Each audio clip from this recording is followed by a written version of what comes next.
एक मिनट, तो आपको भ्रामक दावे सिर्फ बाबा रामदेव के दिखते हैं? आपको भ्रामक दावे समाज में और कहीं नहीं दिख रहे हैं? कोई कंपनी नहीं कर रही है भ्रामक दावे? एक एनर्जी ड्रिंक के नाम पे आप बेच रहे हो कि उसको पीने के बाद डर के आगे जीत है, उसके बाद एक आदमी मोटरसाइकिल उठाता है और वो बिल्डिंगों के ऊपर स्टंट्स कर रहा है। ये भ्रामक दावा नहीं है कि ये एनर्जी ड्रिंक पीने के बाद आप स्टंटमैन बन जाएंगे? एक क्रीम है फेयर एंड लवली, वो दावा करती है कि 14 दिन में गोरे हो जाओगे आप। कितनों को गोरा बना दिया उसने? पूरा हिंदुस्तान गोरा हो जाना चाहिए था फिर तो। मैं ये कह रहा हूं कि आप समझ नहीं रहे हैं इस बात को। योग और आयुर्वेद जो है वो भारत की परंपरा है, भारत की आत्मा है। और वो व्यक्ति जिसकी बात आप कर रहे हैं, हम लोग कितना खुश हो रहे हैं। मुझे तो दुख इस बात पे है कि जनता कितनी खुश हो रही है। तुम्हारा क्या ले गए वो बाबा रामदेव? तुम्हारा क्या ले गए? जनता खुश हो रही है कि लाला रामदेव को दिखा दी औकात कोर्ट ने। तुम्हारा क्या, तुमने क्या जीत लिया उस पर? मुझे ये समझ में नहीं आ रहा है कि एक व्यक्ति जो भारतीय परंपराओं को, स्वदेशी परंपराओं को आगे बढ़ा रहा है, वो देख रहे हैं रोज 5000 लोगों को सामने खड़े होकर के लोग बताते हैं माइक पर कि मेरा रेमेटॉइड अर्थराइटिस ठीक हो गया।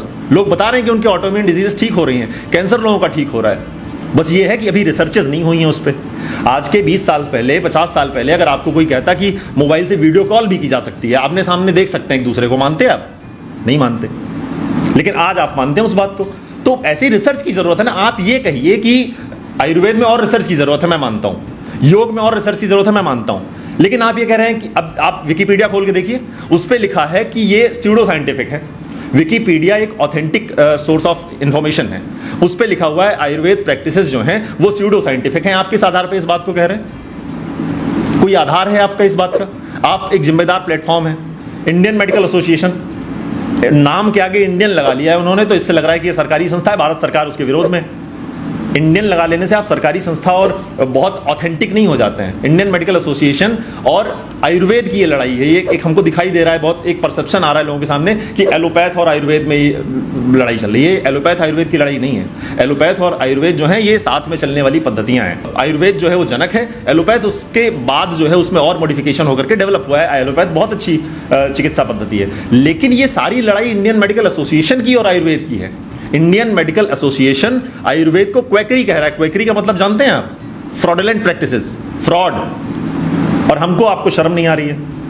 आने वाले समय में आपको पता है क्या होने वाला है? आने वाले समय में ये जितनी भी योग की प्रक्रियाएं हैं, जितनी भी आयुर्वेद की औषधियां हैं, ये सारी औषधियां अलग अलग नामों से विदेशों में, पश्चिमी देशों में पेटेंट हो जाएंगी। और आप बैठे रहिएगा इसी मिथ्या अहंकार को लेकर के कि आप सब कुछ हासिल कर लेंगे एक दिन।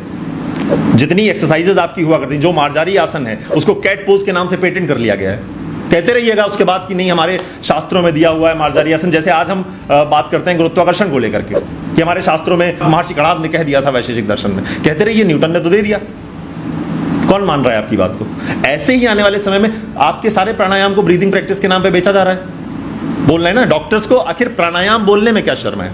आप उसको प्राणायाम क्यों नहीं कह पा रहे हैं कि प्राणायाम करने से आप स्वस्थ हो जाएंगे? आप कह रहे हैं कि ब्रीदिंग एक्सरसाइजेस आप करेंगे तो आप स्वस्थ हो जाएंगे। ब्रीदिंग एक्सरसाइज को अगर आप प्राणायाम कह देंगे तो आपको पता है क्या होगा? उससे ये होगा कि आयुर्वेद और योग की जीत हो जाएगी। और ये कैसे स्वीकार कर लें?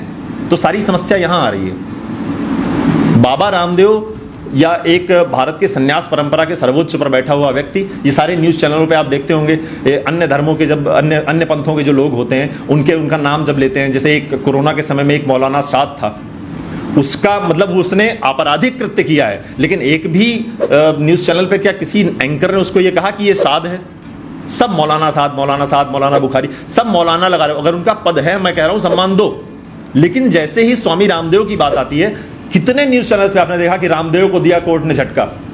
रामदेव क्या है? भारत के संन्यास परंपरा का अपमान कर रहे हैं आप। कोई आपराधिक कृत्य नहीं किया है बाबा रामदेव ने। अगर स्वामी रामदेव इस देश की संन्यास परंपरा का प्रतिनिधित्व करते हैं तो आपकी ये जिम्मेदारी है कि आप उनको सम्मान दें। आप क्यों नहीं दे रहे? क्योंकि हम बहुत सहिष्णु हैं। हम ये सह लेते हैं कि हमारे सन्यासी का अपमान करो और हम सुनते रहेंगे, हम भी खुश हो जाएंगे। तो समस्या की जड़ ये है।